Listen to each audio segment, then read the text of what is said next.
Elle m'a dit, écoute Daniel, il faut que tu arrêtes ton boulot de chef de service et ton boulot c'est d'écouter les gens. Bien évidemment que les mots sont importants, bien évidemment que les mots disent quelque chose ou masquent quelque chose. En espérant que ça puisse avoir de l'écho et que des gens inventent quelque chose à partir de ce que j'ai pu raconter.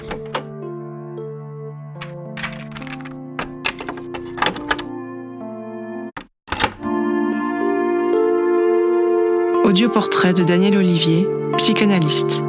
Animé par Christophe Yvetot. Prise de son, mixage, Aurélien Olivier. Audioportrait, un portrait audio. Bonjour Daniel.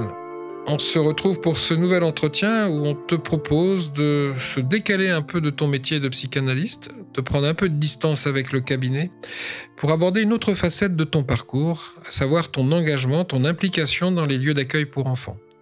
À Caen, au début des années 80, tu as été en effet l'un des fondateurs de Ricochet, un de ces lieux d'accueil qui existent toujours aujourd'hui. À Ricochet, mais aussi à l'IRAEC à Paris, tu as été toi-même accueillant. Et en 2003, tu as créé un séminaire de formation à l'accueil que depuis une dizaine d'années, tu co-animes avec ta consoeur psychanalyste Marie Chapelle. Puis tout récemment, justement avec Marie Chapelle, vous avez publié un livre en lien avec ce séminaire aux éditions L'Harmattan, livre intitulé « La psychanalyse dans les lieux d'accueil » et sous-titré « On peut s'en passer à condition de s'en servir ». Bref, on le voit, ce sujet des lieux d'accueil occupe une place de choix dans ton parcours. Alors pour nous guider dans la visite de ces lieux, je te propose d'accueillir cette première question. Quels sont les principes qui structurent les lieux d'accueil et définissent son cadre éthique ? Je vais essayer de décaler un tout petit peu ta question pour dire, comme tu m'as souvent entendu le dire, on peut le dire comme ça, le cadre du lieu d'accueil, les points fondamentaux découlent, sont un effet d'une causalité théorique. J'en fais là d'ailleurs un des axes de la difficulté de la transmission, puisque parfois on se précipite à transmettre les points de cadre, mais on fait l'impasse le plus souvent sur qu'est-ce qui a organisé théoriquement, éthiquement, ces points fondamentaux de cadre. C'est pour ça que dans notre séminaire, on peut en dire un petit mot à ce moment-là, avec Marie Chapelle, nous avons décidé depuis maintenant 6-7 ans, le temps passe tellement vite, de ne pas démarrer par le cadre et les points fondamentaux, mais de démarrer par les conditions théoriques qui ont produit, nous semble-t-il chez Dolto, la pertinence d'inventer un tel cadre. Bon. Alors, et donc il y a deux axes théoriques prioritaires, je dirais fondamentaux, selon nous, que sont l'image inconsciente du corps et les castrations symboligènes humanisantes.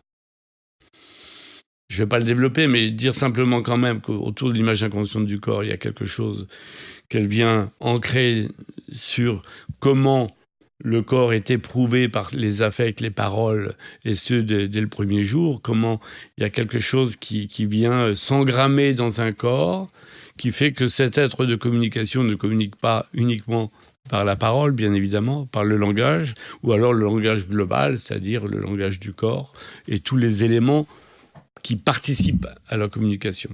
Et que ça, c'est vrai, non pas seulement dès les premiers jours, mais peut-être bien avant encore. Hein, c'est pour ça que certains ont fait dire à Dolto que pour elle, le sujet était toujours déjà là. Donc cette idée-là, très importante, hein, de cet archaïque qui est déjà en mouvement de pensée, en mouvement de vie psychique. Et puis le deuxième élément, que sont les castrations symboligènes humanisantes, c'est les conditions de ce qu'elle appelle l'allant devenant grand, c'est-à-dire de grandir. Et pour grandir, alors évidemment, je ne vais pas le développer là plus longuement, mais quand même dire que pour elle, il y a vraiment quelque chose à voir entre la capacité de renoncer à quelque chose pour accéder à quelque chose de supérieur. Et grandir, c'est ça. L'inverse, si on voulait ne pas renoncer et accéder à quelque chose de supérieur, serait ce qu'on appelle, nous, la jouissance, hein, dans nos termes. Et c'est ce qui mène à des impasses de vie, voire d'ailleurs à des symptômes et des troubles du comportement ou de la personnalité, hein, dont on peut décrire notamment du côté des addictions, hein, qui viennent combler quelque chose. Bon.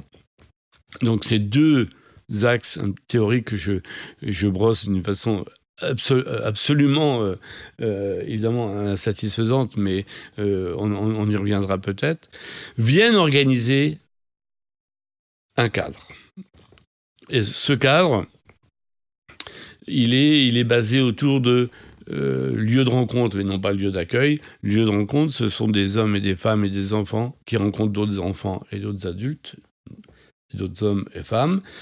Et cette rencontre-là, elle est médiatisée, régulée, soutenue par une équipe d'accueil. Donc, premier élément, l'enfant reste accompagné. Ça, c'est le point fondamental. Le deuxième point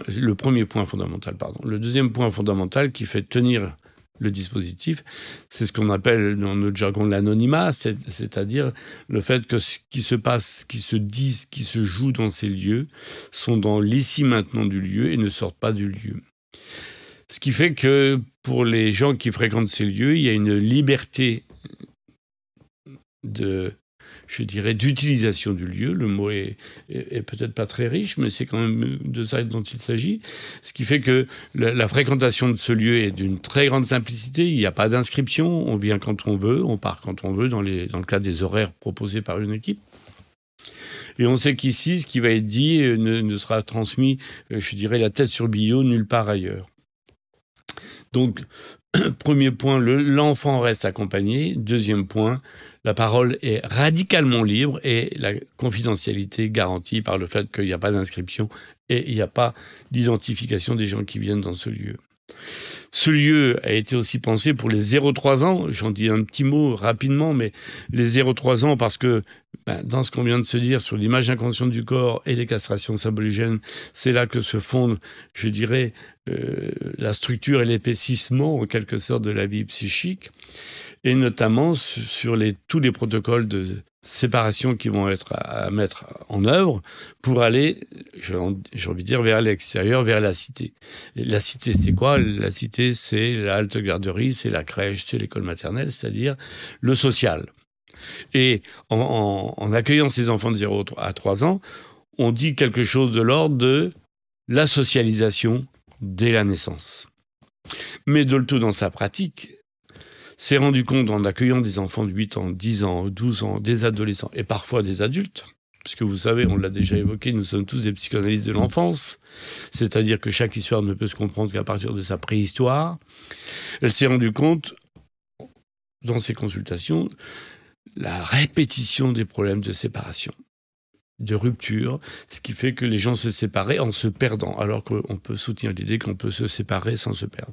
Et donc, elle en a déduit, avec quelques autres, je vais y revenir, elle en a déduit que les conditions de sécurité pour rencontrer les autres devaient être organisées en amont par une rencontre faite avec un adulte tutélaire sur lequel on peut s'appuyer. Donc l'enfant dans un lieu d'accueil, dans un lieu de rencontre et de loisirs, va faire l'expérience des autres, de l'altérité, de la cité, du hors-famille, en sécurité, puisqu'il peut s'appuyer sur la présence assurée, radicalement assurée, de son père, sa mère, son oncle, sa tante, parfois son assistante maternelle, évidemment, c'est-à-dire c'est une adulte, une auxiliaire parentale qui est tout à fait tutélaire. Et donc, non seulement cet enfant va faire cette expérience, et l'expérience de ses propres compétences relationnelles, mais les parents vont faire l'expérience en direct de la compétence relationnelle de cet enfant. Ce qui fait que cette angoisse de la veille de la halte garderie, c'est-à-dire de la séparation, de la veille de l'école, eh bien, le parent, comme l'enfant, a un petit matelas de sécurité parce qu'ils ont déjà vécu cette rencontre et ils savent que il peut mettre à disposition un certain nombre d'éléments dont on aurait pu ne pas les deviner si jamais on ne les avait pas vécus. Donc le coup de génie, c'est de préparer la séparation par une bonne rencontre. C'est pour ça que c'est très important de parler d'un lieu de rencontre et de loisirs, parce que c'est autre chose qu'un accueil, au sens où l'accueil pourrait être pensé comme des professionnels qui accueillent un public, alors que là, c'est un renversement. Ce sont des personnes qui sont accueillies, qui rencontrent d'autres accueillis et qui rencontrent des professionnels de l'accueil, des gens, je dirais, formés à l'accueil et à l'écoute. Voilà, donc un petit mot sur loisir, parce que je parle de rencontres et de loisirs, un petit mot pour dire loisir, qui est un mot important, parce que c'est pas un lieu de consultation, c'est pas un lieu de garde, c'est pas un lieu de conseil, c'est pas un lieu d'éducation, c'est pas un lieu de soutien à la parentalité comme objectif, mais parce que ça n'a pas tous ces objectifs, on pense dans l'après-coup que ça a, malgré tout, justement, tous ces effets. Voilà, en quelque sorte, brosser très rapidement le dispositif, le cadre dont tu parlais, avec des points vraiment fondamentaux. Il y en a quelques autres sur lesquels je peux revenir si tu veux. On va s'attarder un tout petit peu sur l'anonymat parce que je trouve que ça a à voir avec ce que tu as dit tout de suite sur l'apprentissage de la socialisation. Je vais m'expliquer. L'apprentissage de la socialisation renvoie à l'apprentissage de la citoyenneté, donc fait de ces lieux d'accueil des lieux du politique. Or, aujourd'hui, la question de l'anonymat, on le sait, est un des principes le plus régulièrement remis en cause par les tenants des institutions qui ont le projet d'ouvrir un lieu d'accueil. Est-ce que tu peux un peu faire résonner un peu cette contestation de l'anonymat par un certain nombre de tenants des autorités qui voudraient ouvrir un lieu d'accueil. Je crois que ça dit quelque chose du politique de ces lieux. Tout à fait, mais je voulais d'abord préciser que l'anonymat ne produit pas des rencontres anonymes. Ce sont des vraies rencontres, bien évidemment, singulières, chargées d'émotions, chargées de tensions parfois. Mais l'anonymat, il est du côté de la liberté de ne pas s'inscrire sur son patronyme dans ces lieux. Alors évidemment, ça veut dire quoi? Ça engage l'idée qu'il y a quelque chose qui nous échappe. Il y a quelque chose qui va échapper à tout le monde, puisqu'il n'y a pas de traces transmissible de ces passages. Et ça vient, il me semble-t-il, chatouiller quelque chose de l'ordre du contrôle social, dans lequel d'ailleurs les populations sont rodées, en quelque sorte, qui fait qu'à un moment, il y a quelque chose qui peut se savoir de partout, de tout le monde, parce que ici ou là, on a été étiqueté, épinglé, répertorié. Et ce lieu-là, cette idée de l'anonymat dans la non-inscription administrative du patronyme, rend une liberté inouïe aux personnes accueillies. Et là, je crois que par rapport à un certain nombre d'élus, par rapport à un certain nombre de pouvoirs publics, par rapport à un certain nombre d'institutions, l'idée que des choses comme celle-ci, très importantes, puissent échapper est intolérable. Et tu as raison, l'anonymat qui est, à mon avis, la pierre angulaire, avec évidemment le fait que l'enfant est accompagné, mais quand même la pierre angulaire du dispositif, eh bien, d'une certaine façon, ce qui en fait sa richesse, c'est aussi ce qui en est le plus critiqué et donc le plus remis en cause.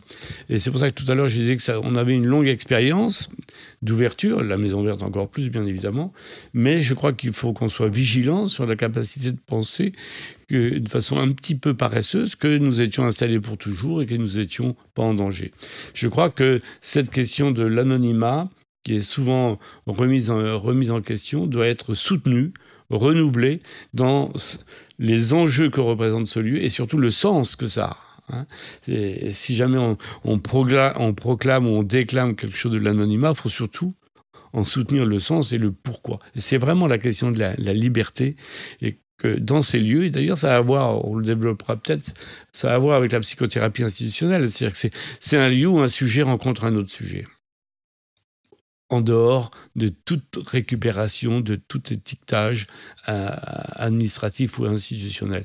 Ça en fait un maquis tout à fait réjouissant et réassénérant, pas pour tout le monde. On peut constater que ces remises en cause d'un certain nombre de principes tels que l'anonymat sont contemporains du fait que la psychanalyse n'a peut-être jamais été aussi malmenée par les institutions, voilà. Et ça m'amène quand même au titre de votre livre, parce que même si tu as fait les détours théoriques tout à l'heure par Françoise Dolto, peut-être il faut que tu nous précises un peu plus qu'est-ce que la psychanalyse a à voir avec ces lieux d'accueil. Alors, la question est drôlement formulée, mais elle est souvent formulée comme ça.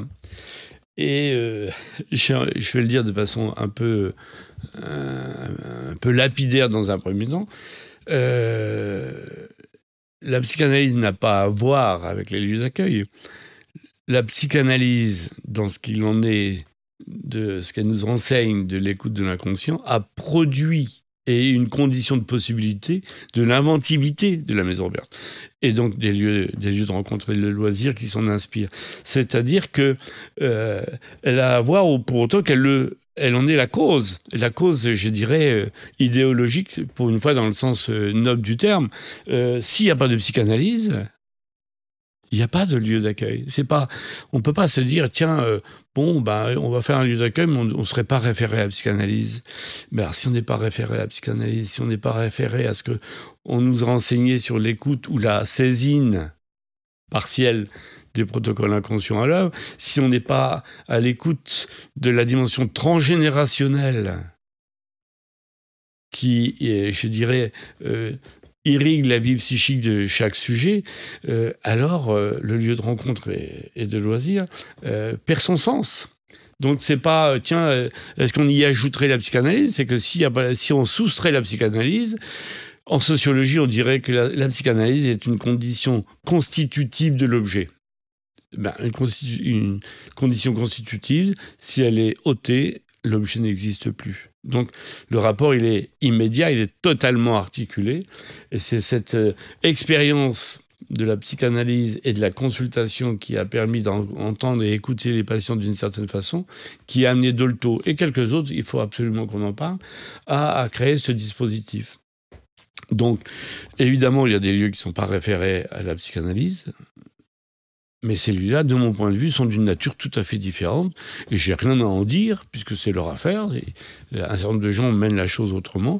Nous, on peut se référer qu'à nos appuis théoriques et notre filiation, notre inspiration, encore une fois, non pas notre duplication. Donc voilà, le rapport de la psychanalyse est immédiat. C'est une des applications de la psychanalyse en extension. Il y en a d'autres. J'ai dit tout à l'heure que j'ai parlé de la psychothérapie institutionnelle. La psychanalyse perfuse, engramme certaines institutions dans ce qu'il en est de l'écoute d'un sujet. Et donc, c'est une autre forme d'extension de la psychanalyse. Et il y en a d'autres. Il y en a d'autres dans certains types de consultations. On voit bien que le rôle et la fonction de la psychanalyse est omniprésente. On vient de beaucoup parler du cadre de l'accueil, mais en fait, on n'a pas encore vraiment parlé de l'action d'accueillir ou de l'action de rencontrer. Comment tu pourrais la définir ou la préciser, cette action d'accueillir? Alors, d'une certaine façon, je la préciserai en disant que ce n'est pas une action, c'est une position. Parce que justement, dans l'action, il y a intervention. Et là, on ferait un pas de côté par rapport à la clinique de l'accueil, à la clinique de l'écoute. Dolto disait l'accueil, c'est écouter dans un lieu. Je crois qu'on ne peut pas le dire tellement mieux que comme ça. Je dirais que la position de la personne d'accueil, on aura peut-être le temps de préciser pourquoi je parle de personne d'accueil et non pas de l'accueillant. La position de la personne d'accueil, moi je la décris comme quelque chose de l'ordre de la concavité. Marie parle plus souvent de l'écoute en creux. Je trouve que les deux conviennent parfaitement. C'est-à-dire qu'il y a quelque chose de la disponibilité à l'autre. Il y a quelque chose de l'ouverture à l'ouverture de l'autre. C'est une question d'ouverture psychique et de sujet qui accepte justement d'écouter quelque chose de ce que l'autre a à nous dire.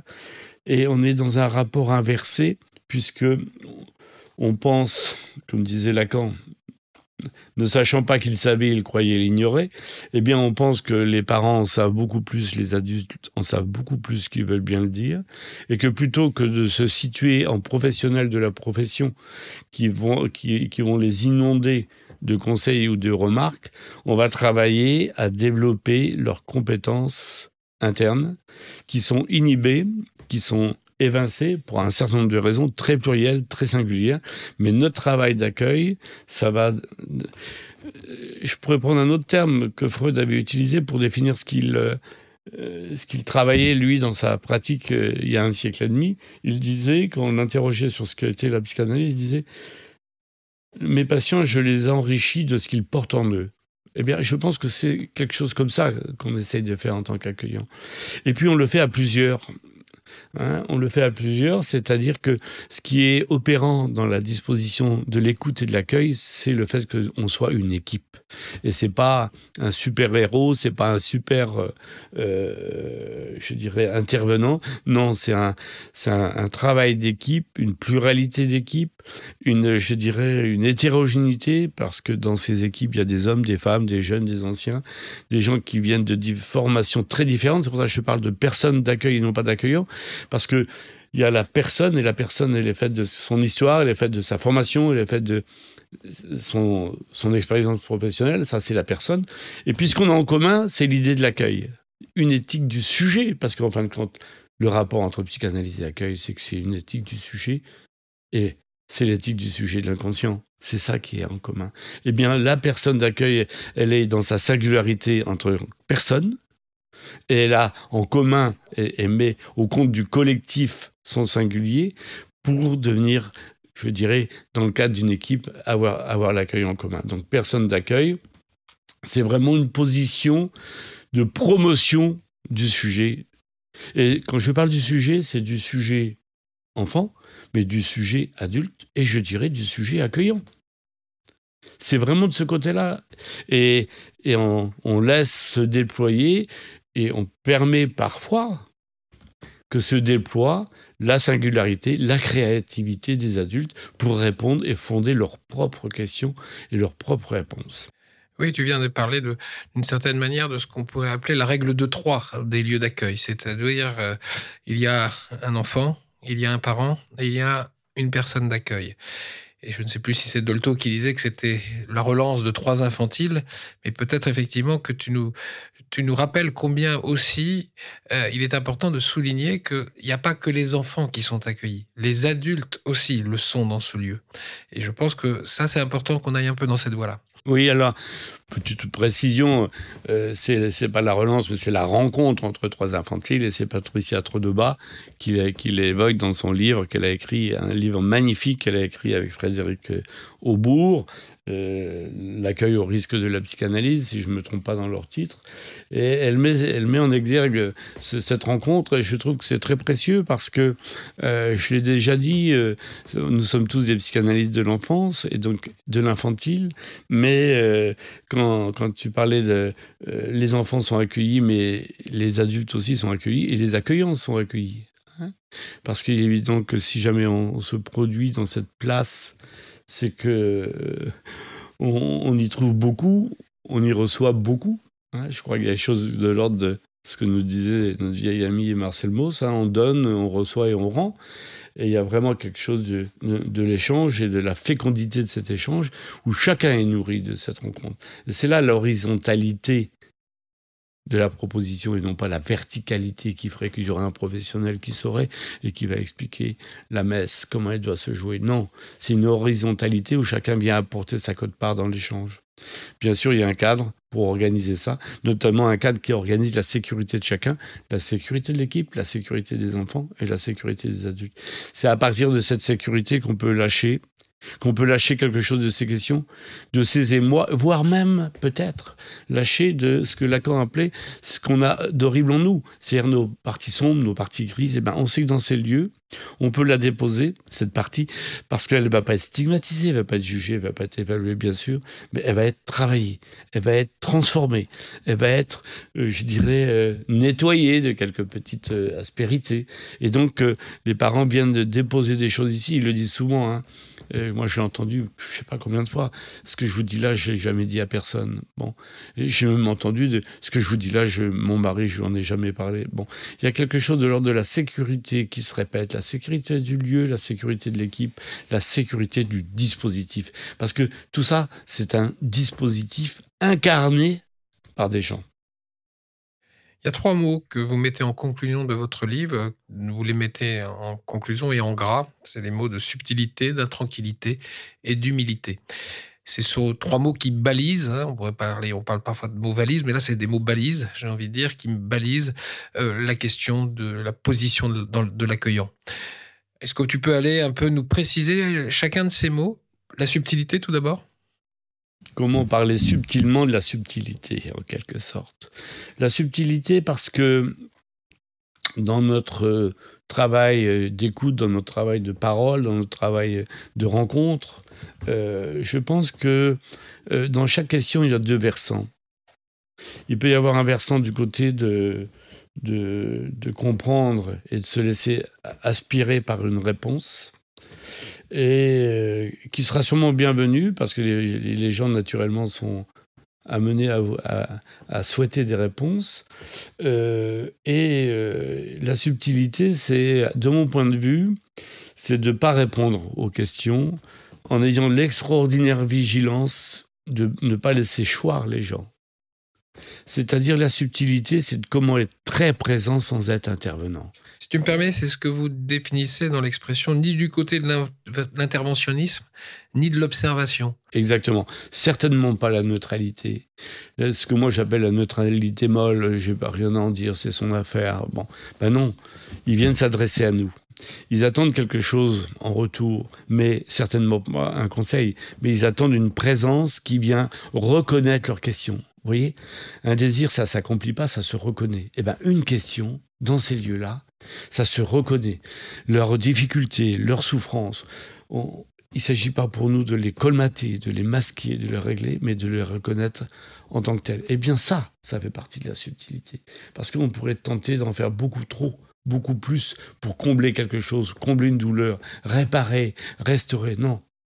C'est eux qui vont se restaurer, c'est eux qui vont se réparer, c'est eux qui vont trouver les pistes. Donc on doit être dans cette subtile proximité, mais qui ne soit pas de la promiscuité.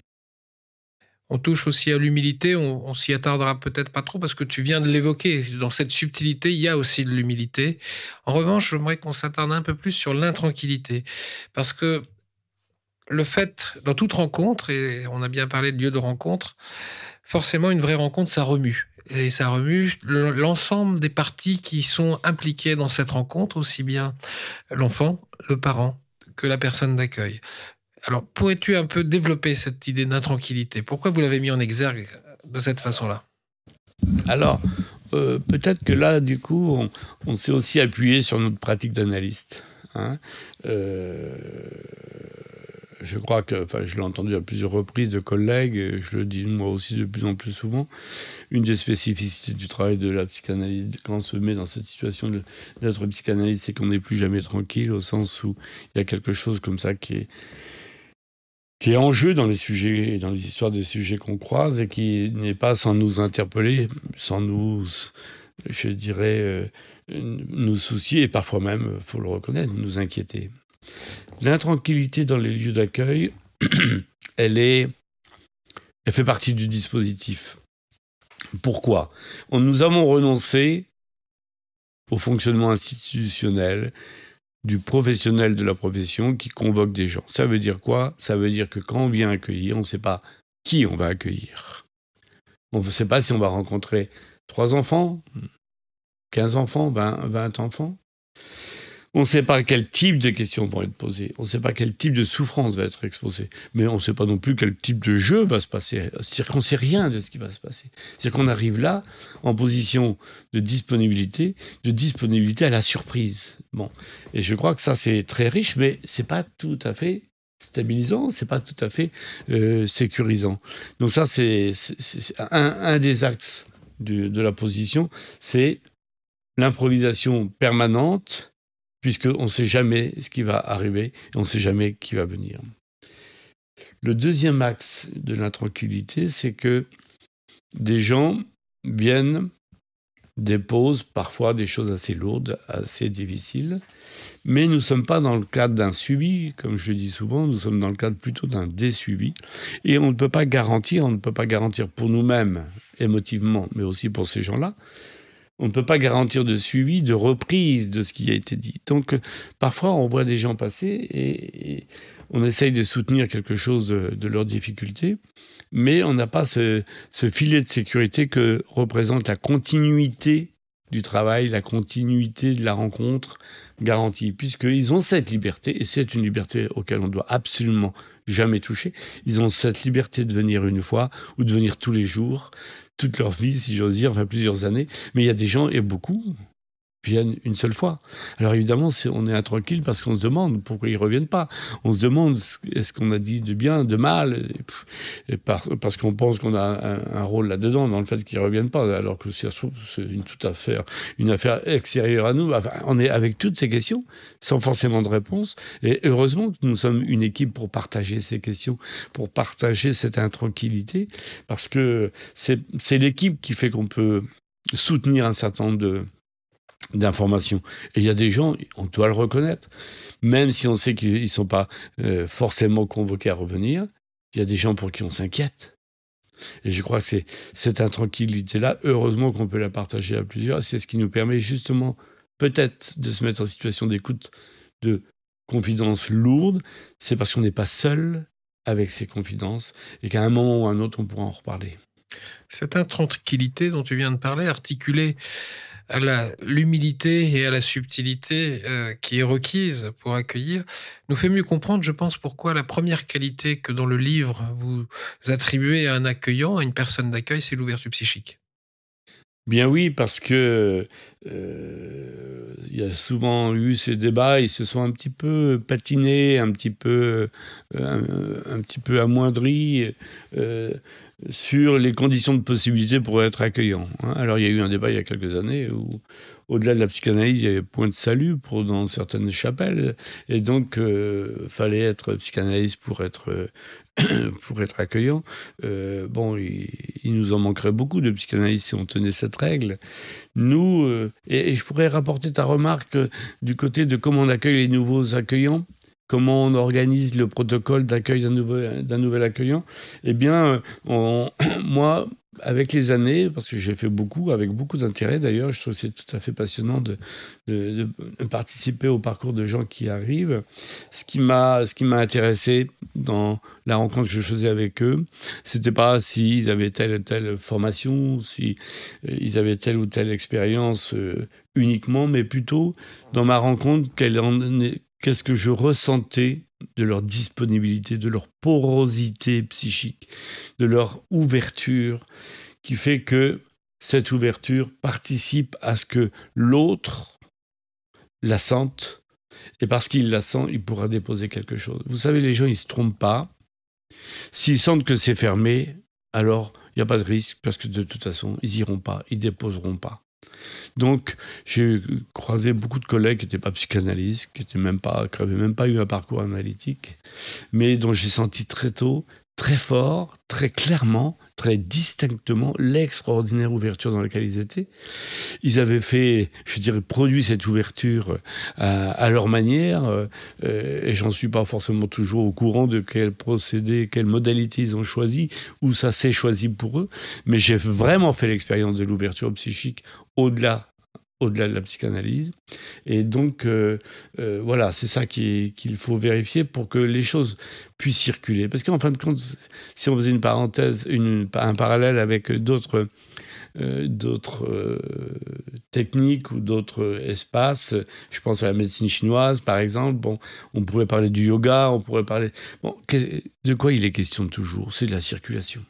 C'est de la circulation de l'énergie pour la médecine chinoise, c'est la circulation du souffle pour le yoga, mais la libido, c'est une question de circulation, c'est-à-dire d'aération, de mouvement et de rencontre, j'ai envie de dire, et non pas d'immobilité.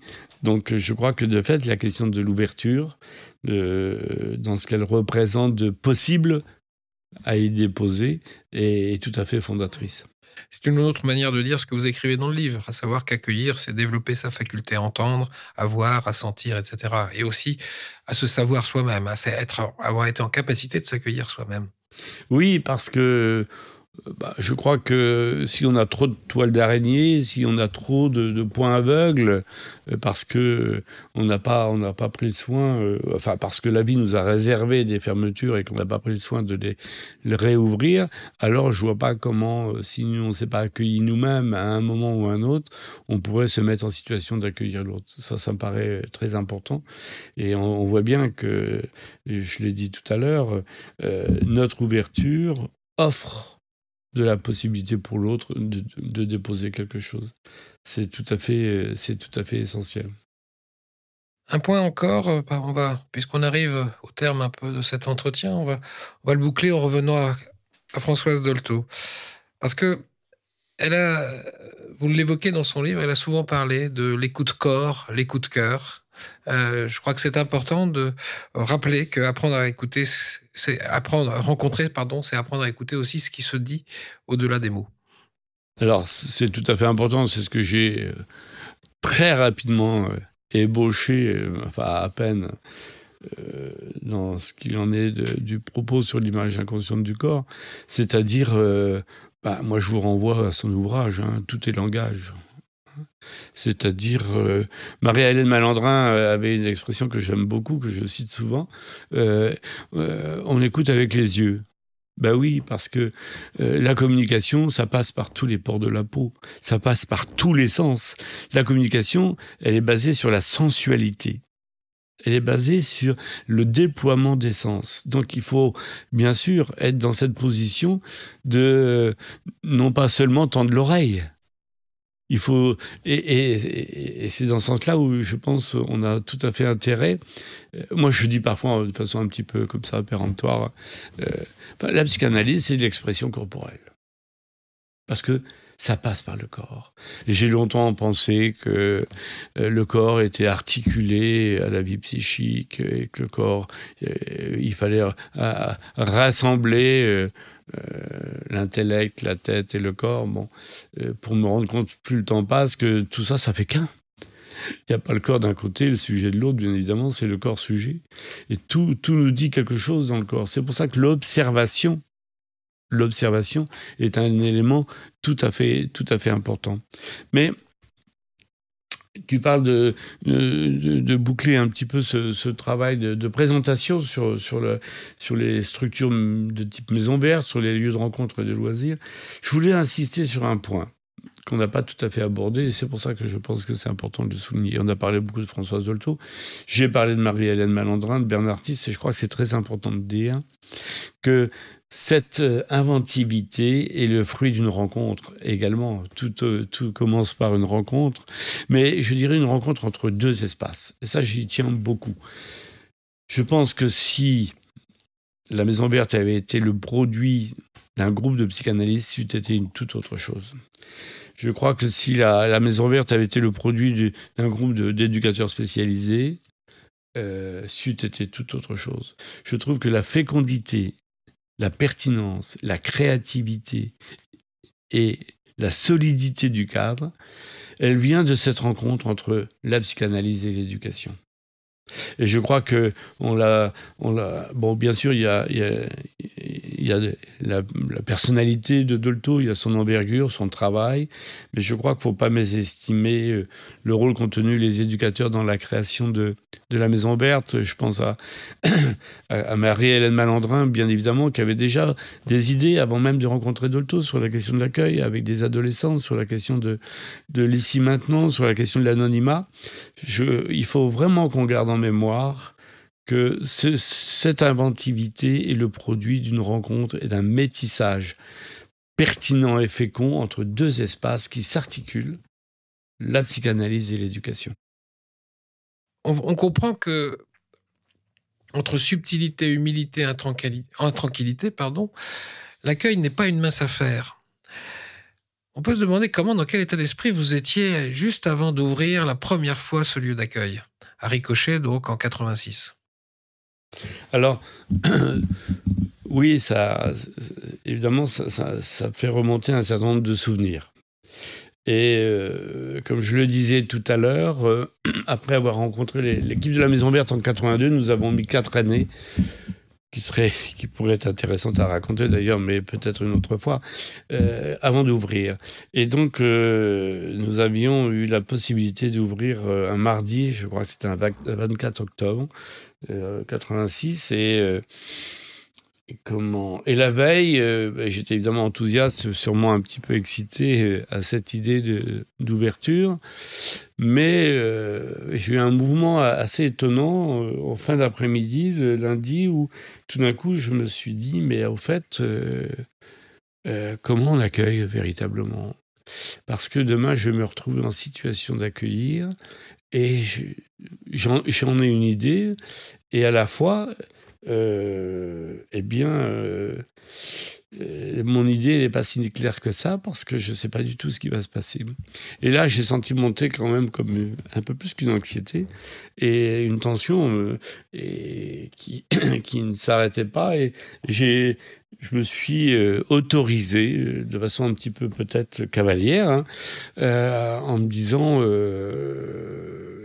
j'appellerais bien Françoise Dolto pour lui demander 2-3 conseils, et notamment, qui peut le plus, peut le moins, je lui demanderais bien si elle serait d'accord de faire notre supervision. Voilà. Et donc, j'avais son numéro de téléphone, et donc je me suis permis d'appeler. Mais à vrai dire, quand j'ai appelé, je pensais absolument pas qu'elle allait répondre, mais c'était plutôt comme ça une sorte de fantasme, en quelque sorte, je peux le dire comme ça. Bon. Et puis quand j'ai fait son numéro et qu'elle a décroché, j'avoue que j'étais un petit peu surpris. Et là, je me suis présenté, je lui ai parlé de ce désir de supervision. Elle m'a dit qu'elle ne se déplaçait plus, mais que par contre, elle pouvait me donner des noms, ce qu'elle a fait. Et puis après, je lui ai dit, puisque c'est l'occasion, j'ai quand même quelques questions à vous poser. Parce qu'on ouvre demain, et j'avoue que je suis un petit peu fébrile. Et donc, je me suis autorisé à lui poser 1000 questions, enfin, je ne sais plus combien. Et à vrai dire, je ne me rappelle plus tout à fait les questions que je lui ai posées, mais sans arrêt, j'ai essayé de dégager un peu la piste pour le lendemain. Bon, elle a répondu très patiemment. Et d'ailleurs, elle m'a enseigné quelque chose que j'essaye de maintenir aujourd'hui, ce jour-là. C'est qu'elle avait donc déjà 75-76 ans. Elle était déjà dans une santé un petit peu précaire. Et cette femme a pris le temps de décrocher son téléphone et de passer 3 quarts d'heure avec un jeune de province qu'elle connaissait évidemment pas. Et j'ai trouvé que c'était d'une disponibilité, d'une transmission, d'une capacité d'ouverture, d'accueil extraordinaire. Et je m'étais dit ce jour-là, si un jour je suis dans la position de pouvoir transmettre, il faudra que je m'en souvienne de son humilité et de sa disponibilité. Bref, voilà, je l'ai bariolé de questions. Et bon, bien qu'elle ait été très patiente, j'ai senti qu'au bout d'un moment, ça a commencé à faire beaucoup. Et donc, de guerre là, ça m'a dit, pour conclure, c'est ce dont je me rappelle le plus. Peut-être même que c'est de ça seulement que je me rappelle. Elle m'a dit, écoutez, si vous ne savez pas, si à un moment vous ne savez pas, vous demandez aux enfants, eux, ils savent. Voilà, elle m'a laissé là-dessus, et je crois que ça m'a bien servi pour me lancer dans cette affaire et accepter l'idée que on ne savait pas et qu'on allait inventer, apprendre en accueillant, et que c'est comme ça qu'on peut s'y coller. Et ça me fait faire retour à notre première rencontre en 82, parce que comme elle m'avait, c'est vrai, je l'ai dit tout à l'heure, un peu sidéré, subjugué par cette présentation, moi, je m'étais autorisé à lui dire, mais alors, qu'est-ce qu'on peut faire comme formation pour devenir accueillant ? Alors, elle m'avait regardé en souriant, elle m'avait dit une chose qui a été le titre de mon séminaire, il n'y a pas de formation d'accueillant, mais il n'y a pas d'accueillant sans formation. Et je crois que ça, c'est vraiment une phrase tout à fait pertinente, forte, parce que c'est aussi une phrase qui m'a permis de m'autoriser, à tort ou à raison, mais c'est cette phrase-là qui m'a permis de m'autoriser à lancer mon séminaire en 2003. Parce que là, je me suis dit que, après avoir fait quelques supervisions en région parisienne, quand j'avais rejoint l'équipe de l'IREC, je me suis rendu compte, ce dont on a parlé tout à l'heure, de la fragilité du dispositif. Et en croisant un certain nombre d'équipes, je me suis rendu compte à quel point les points fondamentaux, les points de structure, les points de cadre étaient soit méconnus, soit évincés, soit dans une extraordinaire confusion pour ces équipes qui s'inspiraient, mais qui avaient perdu le fil de cette créativité. Et donc, en toute simplicité, j'ai proposé à l'ASPIC, l'Association Santé, Prévention, Information du Calvados, dont je parlais tout à l'heure, initiatrice de Ricochet, j'aurais proposé de lancer un séminaire avec des accueillants de Basse-Normandie pour qu'on reprenne encore et toujours ces questions théoriques, ces questions éthiques et ces applications pratiques à travers un cadre, à travers un mot que j'aime beaucoup, à travers un dispositif. Voilà comment, maintenant, depuis 20 ans, je travaille cette question-là, et maintenant depuis 10 ans avec Marie. Et je crois que c'est très, très important de se rendre compte à quel point la vitalité, la créativité de ce lieu doit être sans arrêt réinterrogée, renouvelée, repensée, non pas pour être modifiée, mais pour être incarnée présentement dans ce qu'on est aujourd'hui, et de maintenir quelque chose du vif de cette invention. Tout ce que tu viens d'évoquer sur la façon de réinterroger les principes, mais aussi de les garantir dans leur éthique, nous amène à porter le regard sur un fait assez paradoxal, c'est-à-dire que on devrait être aujourd'hui extrêmement réjoui qu'il y ait autant de lieux d'accueil en France. Il y en a près de 2500. Je pense que quand Françoise Dolto a ouvert la Maison Verte et qu'à quelques-uns vous avez emboîté le pas, vous deviez plutôt vous inquiéter du fait que ça fleurisse un jour. Et pourtant, aujourd'hui, cette profusion de lieux vient être percuté par, je dirais, peut-être même c'est peut-être pour ça qu'il y en a autant de lieux qui se créent, c'est que les principes éthiques sont plus ou moins malmenés, parfois évincés, tu l'as dit. Alors, pour le dire très simplement, après cette longue introduction, on se réjouit ou on s'inquiète? Eh bien, je dirais,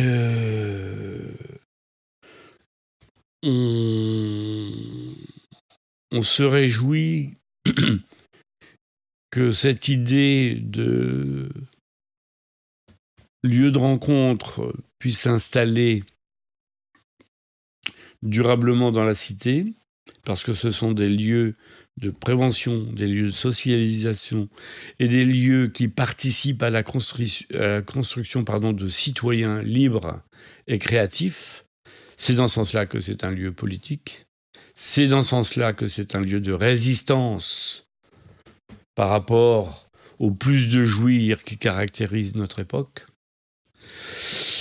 Mais on doit non pas forcément s'inquiéter, mais être d'une extraordinaire prudence pour mieux identifier ce que masque cette massivité de l'irruption des lieux d'accueil, et surtout avoir en tête qui les promeut. Je ne suis pas trop inquiet sur les équipes qui, sur le terrain, sont pris de ce désir.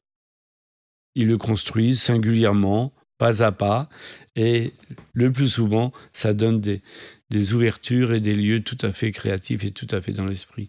Je suis plus circonspect, je suis plus inquiet, pour dire franchement les choses, quand ces lieux sont pensés par des institutions, par des directions, par des collectivités, de façon verticale, qui n'ont pas pris le sens vraiment radical, créatif de ces lieux, et qui l'imposent à leur équipe. C'est-à-dire qu'ils en font un besoin, alors que c'est une question de désir. Et c'est ça qui est tout à fait à maintenir. Dolto disait les enfants sont des objets de besoin, mais surtout des sujets de désir. Eh bien, j'ai envie de dire quelque chose de ça autour des lieux d'accueil. Et en fin de compte, on s'aperçoit que ces lieux qui sont imposés verticalement par une hiérarchie, eh bien, l'expérience prouve qu'ils ne tiennent pas dans la durée. Parce qu'en fin de compte, je le dis, je nuance mon propos actuellement, mais pendant une certaine époque, ça a été relativement facile d'ouvrir des lieux d'accueil. L'expérience récente nous prouve que ça devient de plus en plus compliqué. Mais ce qui me paraît, moi, un enjeu très important, c'est pas tellement d'ouvrir, c'est de durer. Et la durée s'appuie sur une éthique, sur une conviction forte d'individus qui partagent ça avec d'autres individus et qui, de ce fait, de cette rencontre, produisent une énergie qui va créer quelque chose. Et non pas l'inverse. Alors, on ne l'a pas dit, mais il faut les saluer. Ces lieux d'accueil, ce dispositif structure Maison Oberth, est déployé en Argentine, est déployé au Brésil, est déployé en Ukraine, en Italie, en Espagne, en Angleterre. Petite parenthèse pour dire que Françoise Dolto va être traduite en anglais là, ces mois-ci. Donc c'est vraiment une ouverture extraordinaire sur le monde anglo-saxon, l'œuvre de Françoise Dolto. Et puis en Géorgie, enfin bon, j'en oublie, mais c'est pour dire que cette idée... qui était vraiment, je dirais, très, très isolé, et en train de, dans sa véracité et dans son originalité, elle est en train de prendre racine partout dans le monde, quelle que soit la culture, hein, parce que évidemment la question de la transmission, la question de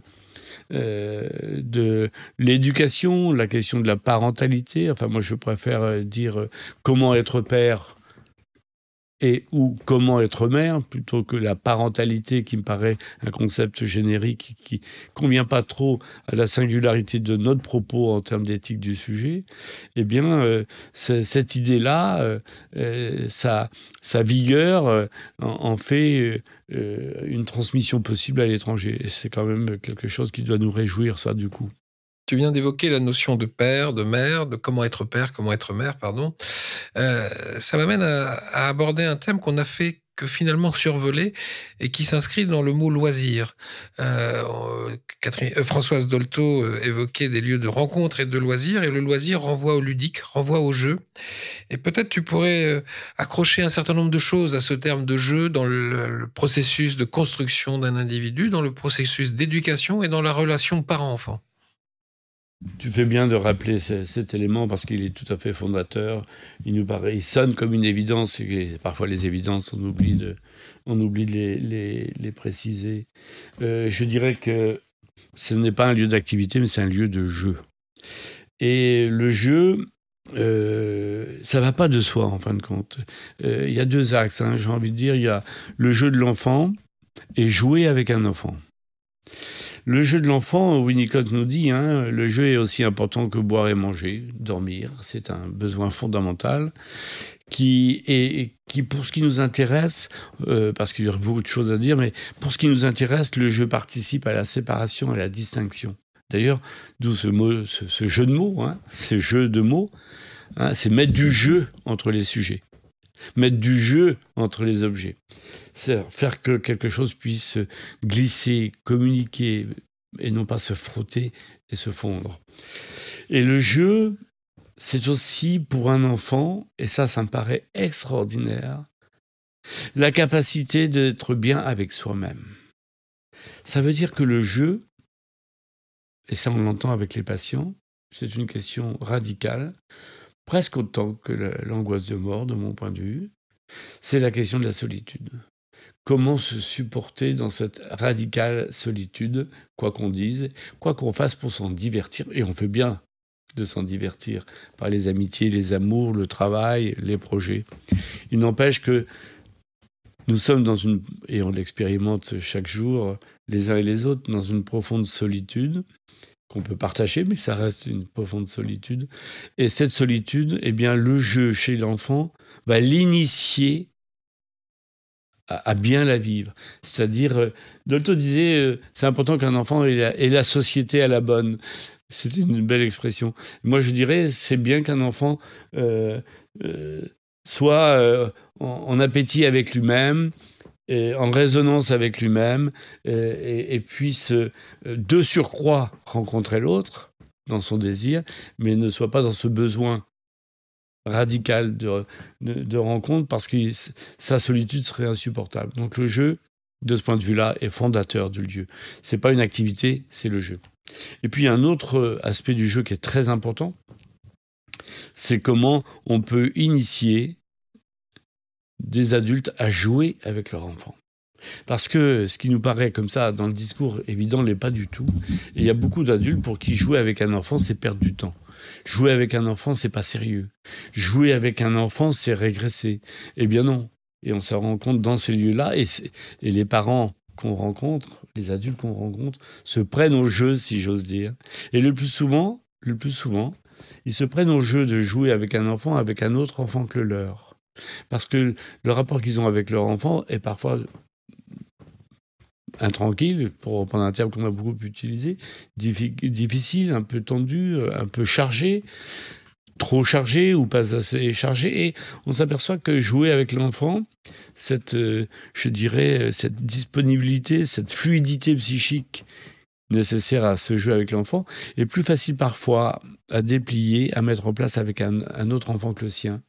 Mais c'est aussi une initiation, parce que l'adulte se rend compte que, eh bien, en fin de compte, on peut jouer avec un enfant et il se passe plein de choses. Et puis l'enfant voit sa mère ou son père jouer avec un autre enfant et il identifie la capacité de cet homme ou cette femme à jouer.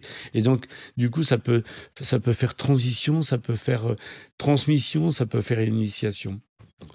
Et puis, enfin, un dernier point, parce qu'on a toujours parlé du 3, pour l'accueillant, pour moi, notamment pour les enfants qui sont dans un certain isolement, pour les enfants qui sont dans une certaine inhibition, pour des enfants qui sont dans une certaine réserve, difficulté à parler, difficulté à échanger, je trouve que le jeu, pour s'en approcher, est un vecteur, est un médium extraordinaire. Et puis je voudrais vous dire que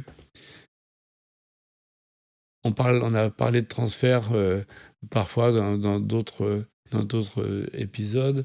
On n'a pas parlé de transfert dans le lieu, parce que d'ailleurs, c'est une erreur. On ne transfère pas sur un lieu, on transfère toujours sur des personnes, selon moi.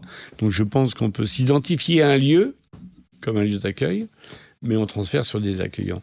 Et on transfère sur des accueillants très ponctuellement. Et évidemment, contrairement à l'analyse, il n'y a pas d'analyse de transfert, donc c'est une situation très particulière. Mais du transfert, vous savez bien, il y en a de partout. Il y en a actuellement, là, quand on parle. Il y en a dans toutes les situations d'enseignement, dans les situations de coaching, enfin, des choses comme ça. Bon. Mais ce que je voudrais vous dire, et témoigner de mon expérience, c'est que quand on a fait un jeu, qu'on a joué pendant un temps assez important avec un enfant, il se construit une mémoire de ce jeu qui fait qu'entre lui et nous, après, il y a avant et après en quelque sorte. Et ça institue, ça enracine les conditions d'une vraie rencontre sur lesquelles on pourra s'appuyer plus tard, si c'est nécessaire, si l'occasion se présente. Mais vous verrez, c'est vrai sûrement dans la vie courante, mais quand on a joué très sérieusement, parce que comme disait l'autre, il n'y a pas plus sérieux que le jeu, qu'on a joué très sérieusement, qu'on a partagé un moment de complicité, de plaisir, d'inventivité, alors la rencontre va être modifiée définitivement et va ancrer quelque chose de très important. À travers cet exemple du jeu, ça m'amène à évoquer quelque chose qu'on a là aussi approché, mais pas tellement approfondi, qui me semble pourtant très important.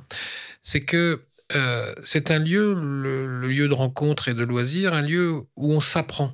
C'est-à-dire, ce que je veux dire par là, c'est que, et je crois que tu pourras développer, des parents vont découvrir des choses de leurs enfants qu'ils ignoraient avant d'entrer. Et que donc ça va repositionner la relation, etc.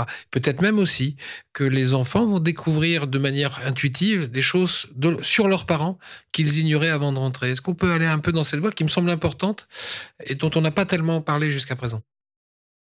Oui, parce qu'on va y accrocher un autre point qu'on a peu abordé, qui est pourtant tout à fait essentiel. Oui, c'est-à-dire dans la rencontre avec les autres. C'est d'ailleurs pour cette raison, je fais une petite parenthèse, presque quasi personnelle, mais c'est pour cette raison que je dépliais tout à l'heure, que je trouve que les fêtes familiales, c'est des fêtes extraordinairement fécondes, extraordinairement enseignantes. Pourquoi les fêtes familiales et les grandes fêtes familiales ? Parce que je trouve que pour un enfant, c'est très précieux de voir son père parler à à son grand-père, apercevoir son père ou sa mère, être fils et fille, neveu et nièce. Et que là, il y a quelque chose qu'il découvre de son parent qui est tout à fait inouï et qu'il ne peut découvrir que dans l'altérité et dans la rencontre plurielle. Et ça joue, parce que là, ça revient à ce que tu as remarqué importante. Et ça joue tout à fait son rôle, cette fonction, dans le lieu d'accueil. L'enfant va découvrir son parent en train de parler avec un autre adulte, et il va découvrir une facette de son parent qu'il ne connaît pas forcément. Et évidemment, le parent va découvrir des facettes de son enfant qu'il n'avait pas tout à fait identifiées. Mais ça nous amène à un point qu'on a peut-être pas assez évoqué. On a parlé de règles dans ce lieu. On a parlé de socialisation.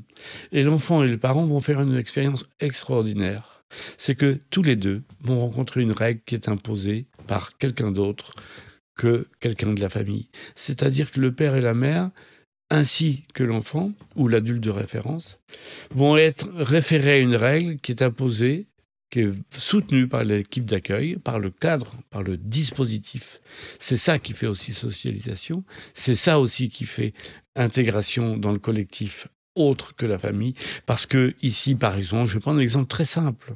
Il y a très peu de règles dans un lieu d'accueil, il ne faut pas y en ait trop, mais il faut y en ait quelques-unes, qui ne soient pas les règles de la maison.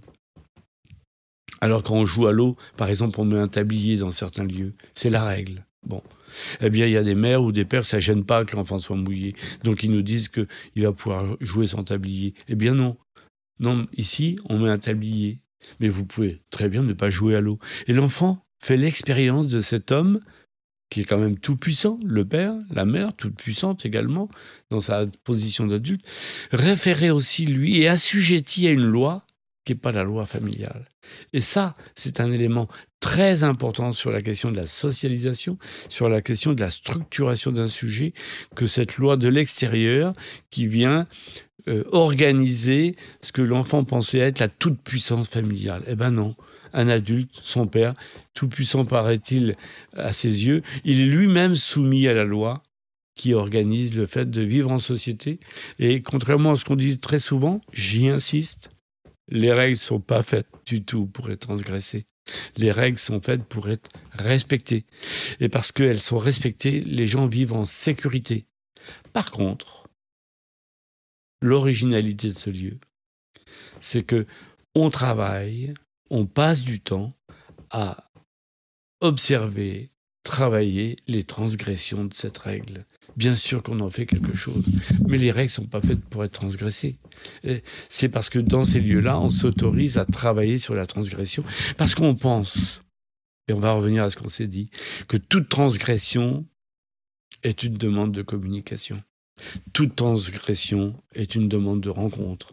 Donc évidemment, là où la ligne interdit à un enfant de venir avec un camion parce qu'on veut protéger les bébés qui sont là allongés, la règle est toujours posée sur du réel. Eh bien, quand cet enfant franchit cette ligne et nous regarde avec son petit œil narquois, eh bien, évidemment qu'il n'est pas en train de transgresser pour transgresser, il est en train de voir comment il peut nous rencontrer. Il est en train de voir comment il peut s'adresser à nous, il est en train de voir comment on peut s'adresser à lui. Vous voyez ? Donc, il ne faut absolument pas caler sur ces règles, il faut qu'elles soient très peu nombreuses, mais par contre, il faut qu'on en fasse des piliers de ce lieu autour duquel c'est la parole qui va émerger, c'est la communication. Dernière question, en guise de conclusion de cette émission, pourrais-tu nous raconter un épisode, une petite vignette qui pourrait illustrer au mieux l'accueil et ce qui peut, selon toi, s'y jouer de si déterminant ? Alors, il y en a des centaines. Moi, j'en ai une qui est toute simple, mais qui m'avait beaucoup touché. Donc, comme vous le savez, ou comme je l'ai dit, ou comme j'ai oublié de le dire, quand les gens viennent pour la première fois à l'accueil, on leur fait faire le tour de la boutique, pour reprendre un terme de Dolto, et on leur présente tel endroit, les règles qui s'y organisent, par exemple, quand la ligne par rapport au lieu des bébés pour qu'ils soient en sécurité, et puis par exemple, dans certains lieux, comme Ricochet, il y a une piscine de balles, donc on explique que les balles ne sortent pas. On rappelle bien sûr à l'enfant et à lui que son parent ou l'adulte qui l'accompagne ne partira en aucun cas. En aucun cas. Et le souvenir que j'ai, c'est une dame, c'est très simple comme souvenir, très simple comme vignette. Et pendant que je commence mon explication, d'abord, elle a été très étonnée que je m'adresse à cet enfant. Bon. Vous savez, elle portait son enfant dans un premier temps dans les bras. Et quand on s'adresse à un enfant, on le regarde. Dans les us et coutumes, quand on s'adresse à une mère avec un enfant, on s'adresse à la mère. Et déjà, il y a une sorte de pulsion scopique qui fait faire une petite bifurcation parce qu'on s'adresse à l'enfant. Donc elle nous regarde, à un moment, elle regarde ce qu'on regarde, oui, on regarde son enfant, parce que c'est à lui qu'on s'adresse. Et bien, cette mère, peut-être dans un réflexe tout à fait inconscient, a posé cet enfant à côté d'elle et elle m'a dit écoutez, le problème avec Paul, on va l'appeler Paul, cet enfant, c'est que vous allez voir, pendant 2 heures, il va rester collé à ma cuisse. Et il reste collé à ma cuisse. Et je dis écoutez, il n'y a pas de souci, s'il est collé à votre cuisse, ça va être plus simple de faire le tour parce que je vais vous présenter le lieu. Bon. Comme vous le devinez, à la moitié de cette présentation, c'est tout juste si la maman ne mettait pas sa main sur sa cuisse pour vérifier que son enfant était là. Et évidemment, à la moitié de la présentation, c'est-à-dire 4 minutes, 5 minutes, cet enfant était parti déjà dans la piscine de balle. Et là, j'ai vu cette mère sidérée, totalement sidérée de voir cet enfant qui avait, je dirais peut-être 1 an et demi. Il avait déjà sauté dans la piscine de balle. Et là, moi, je crois qu'il s'est passé quelque chose de absolument extraordinaire sur sa reconnaissance des compétences de cet enfant. Et je vous passe tout ce qu'on a pu se dire après sur qui était collé à qui, bien évidemment avec beaucoup de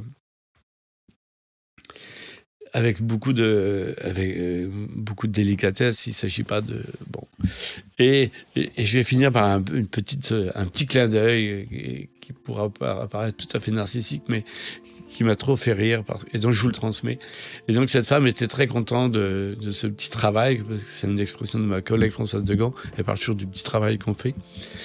Et à la fin de l'accueil, on était assis autour de la grande table, et puis je sentais qu'elle cherchait à me faire un compliment. Et à un moment, elle me dit cette chose, elle me dit « Je ne sais pas votre âge, mais vous vous faites beaucoup plus jeune. » C'est aussi une façon de nous dire que parfois ce sont les enfants qui amènent leurs parents. Tout à fait. Et alors, ça me permet d'associer, puis on s'arrête là peut-être, c'est que c'est certainement ce qui faisait dire à Dolto que les meilleurs psychanalystes, ce sont les enfants. Ce sera de fait le mot de la fin pour aujourd'hui. On se retrouvera pour une 5e et dernière fois pour aborder notamment la question justement de la fin d'une analyse.